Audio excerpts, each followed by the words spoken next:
What's going on, guys? Andrew of New Bar Gaming back here today, and we're going to be talking about some Yu-Gi-Oh! Vrains Episode 4, doing a little bit of analysis on this type of thing. So I think with intros and ending to Yu-Gi-Oh!, the best place to usually start is with the music. Now, perhaps that is because I am a musician myself, so I take heavily into account those types of things, and I am glad to say that with this ending, they are heading more in the rock type of direction and vibe again, which is something I always enjoy. That's my personal music preference, so seeing that reflected in the show is always great, and I think Yu-Gi-Oh!'s actually introduced me to a lot of really great rock songs that I've come to listen to outside of like watching the show. A couple that come to mind right off are Last Train from Yu-Gi-Oh! 5Ds. That was the second opening used during the Dark Signers arc, especially the Japanese version of that one. Bloody fantastic.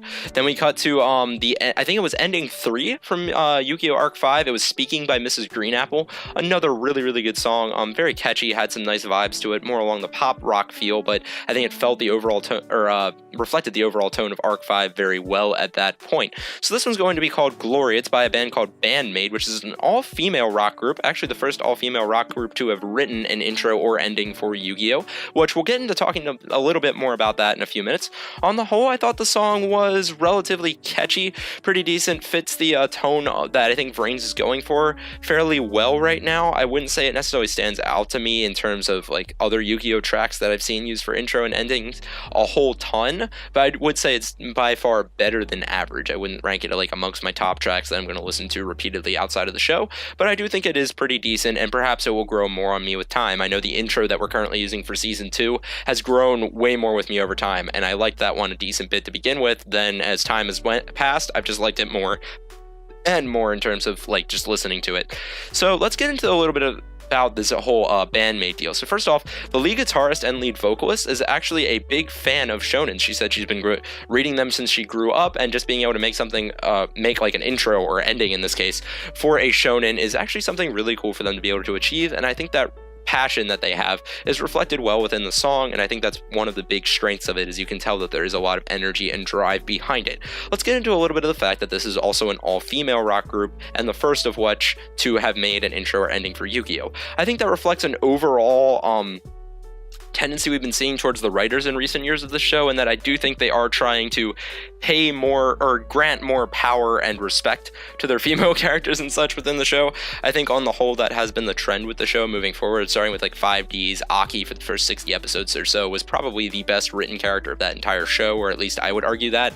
Then you move on to Zexal, and even though Tori wasn't necessarily a duelist or anything like that, I do think she was a major upgrade from the person a lot of people compare her to, being Taya, in that yes, she was very much a cheerleader type, but I think Yuma depended on her a lot more than Yuki depended on Taya, and that there were many times where Yuma basically had outright given up, and Tori basically gave him a swift kick in the rear and said, get back in there, I know you can do this, I've got your back all the time, and if you're going down, I'm going down with you, etc, etc. She had some really nice pep talks, and that's one of the reasons I do like Tori a good bit. Move on to Yu-Gi-Oh! Arc 5, you have characters like Serena and Yuzu, who are both really strongly represented through like the first 90 or so episodes of the show, which is really great to see. They had a couple major wins each, some really neat duels, some neat deck archetypes that actually got a little bit of development. And then we move on to Vrains, and while I don't think Emma or Aoi have necessarily been handled quite as well as their previous female counterparts, I do think that they haven't been kicked to the curb either, the way, say, Alexis was in GX by this point, or Taya kind of always was within the original Duel Monsters show.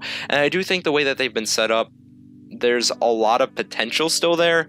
The writers just have to decide they want to act on it, and I think the fact that they're incorporating an all-female group may reflect that, okay, we're trying to, appeal to a wider audience. We're not just making it so, you're a guy, therefore you win, and you have to carry the show because it's a shonen, and the target audience is young males, which was a load of crap to begin with. So seeing that they might be changing that and trying to improve the way they're writing the show is always something pleasant in my eyes. I think just the more characters you have well-written, and the more diverse your well-written characters are as a whole, the better any show gets. It just adds to the depth and everything that's going on. So anything they can do, or anything that reflects they may be trying to fix that, in my eyes is always a good thing. Now granted, maybe I'm just overanalyzing this whole thing. So moving past the music aspect of this, the first image that sticks out within this show, I'm actually going to kind of go backwards to forwards here, is there are a series of flashing lights kind of converging on a small hole in space towards the very end of the ending that we have here, and I've seen a decent number of theories online conspiring that perhaps, just perhaps, this is a animation for XZ summoning. Now, I can kind of see that, in that this sort of parallels maybe a modern, updated version of the old XZ summoning animations that they use in Zexal and Arc 5, much in the same way that the synchro summoning animation got a new and updated look for this when we saw Revolver use it in episode 71, or I'm sorry, episode 70, and how it took a lot of the same ideas from like 5Ds in Arc 5, just added to them, polished them up a bit. I think it is possible, but at the same time, unlike the synchro summoning mechanic where we had, TCG cards announced and we had an episode title called Tuning Bullets and everything else, I don't think there's nearly as much evidence going into, hey, we're definitely going to see XZ summoning as there was towards synchro summoning. Granted, I do think it is also possible, so if we gain a little more evidence, I would definitely be a lot more open to the theory, because the writers at this point do seem very open to the idea of incorporating old summoning methods. We're, 23-ish episodes into Season 2, and we've had ritual summoning, fusion summoning, and synchro summoning all already introduced, so I wouldn't be surprised to see XZs at some point, though I don't know if this is necessarily the evidence we're looking for to, confirm that it is coming. I think we're going to need some more on our plates before we do that. So moving on to the next image that really stood out, once more I said I'm going to kind of start from the end of the ending and move forward. Right before that, we have 4 dragons all kind of coming out at you towards the screen. Now, the first 3 are monsters we've seen before. It was Borreload Savage Dragon, Cyber's Clock Dragon, and then the Salaman Great Dragon, whose name I'm forgetting at this point. But before that, we have Cyverse Quantum Dragon that appears, which is a card that we do know is coming out in the TCG. I believe it's coming out in the same set as Borreload Savage Dragon, and we also did see in the episode previews for 72 and 73 that Ai has some back trick up his pocket he's been kind of holding on to in case he ever needs to help Playmaker out. Perhaps Synchro Summoning is going to prove to be that. Our cards and the way the show is heading certainly seem to be indicating that maybe, just maybe, we're going to be seeing that that dragon appear very, very soon. Now, seeing it in the ending and TCG, I don't think necessarily guarantees for sure that we're going to see it within the show. I mean, for example, I use Elemental Heroes as the example a lot with this. There were plenty of Elemental Hero cards that were introduced, either in the manga or in the card game that Jaden never actually used it back in Yu-Gi-Oh! GX. And at the same time, Yu-Gi-Oh! GX, as another example, had the Fire Dragon that was alongside Bastion in one of the intros that never appeared in the show or the TCG. So just because it appears in the intro or ending doesn't necessarily mean it's going to appear in the anime, but this card's both in the TCG and in the ending, and we've seen Synchro Summoning recently appear in the show, and Ai's got some kind of a trick he's going to show Yusaku to help him in his duel against Bowman. So I'd say all cards are kind of stacked in terms of having Cyverse Quantum Dragon appear very, very soon. Don't know exactly when, but I'd be almost willing to place money on the next couple of episodes. So the next image that stands out after that is we do have a brief glimpse of all of our characters kind of sitting along the lakefront. You've got Yusaku there, you've got Soulburner, you've got Emma, you've got Aoi, Revolver, and Spectre, as well as Kusanagi. And above them you do have 4 Ignises as well. You got Ai, Flame, Earth, and Aqua. Now, what's interesting about this image to me is 2 things. I'm going to start with the first one, which is that all of the Ignises except Aqua have their respective origin there. You've got Earth and Spectre. We can probably fairly assume that they are tied together. Yusaku made that assumption, and generally speaking, that guy's been very right about just about everything. Then you've got Ai and Yusaku tied together, and you've got Flame and Soulburner tied together. So if all the other Ignises have their person of origin, so to speak, in this image with them, would it be fair to assume that maybe Aqua does as well? At what rate, Aoi's right there, and I think it's very possible this could be another hint towards Aqua and Aoi being tied together. Maybe Aoi had her memories somehow altered, and that's the reason she doesn't necessarily remember the Lost incident. I think it's possible, but at the same time, it's also very, very possible that they're just showing the 4 Ignises that go with working with humanity towards having coexistence, given how the only Ignises that we really get any impression are going to end up fighting against humanity at this point are Windy and Lightning. We know that Aqua, before Cyver's world was destroyed, was for kind of coexistence, and Earth said he would go with whatever side she went with, so he'll probably tag along for that. And we've already seen Flame and Ai are siding with humans towards coexistence, so it's very possible they're just showing us the 4 that work with humans. But maybe this is also a little bit more of a hint towards maybe Aoi, even if she wasn't part of the Lost incident, developing some kind of a connection with Aqua. Perhaps Aqua's human origin is dead or something like that, or is long gone, or something along those lines, and Aoi sort of ends up taking its place, working with Aqua, something along those lines.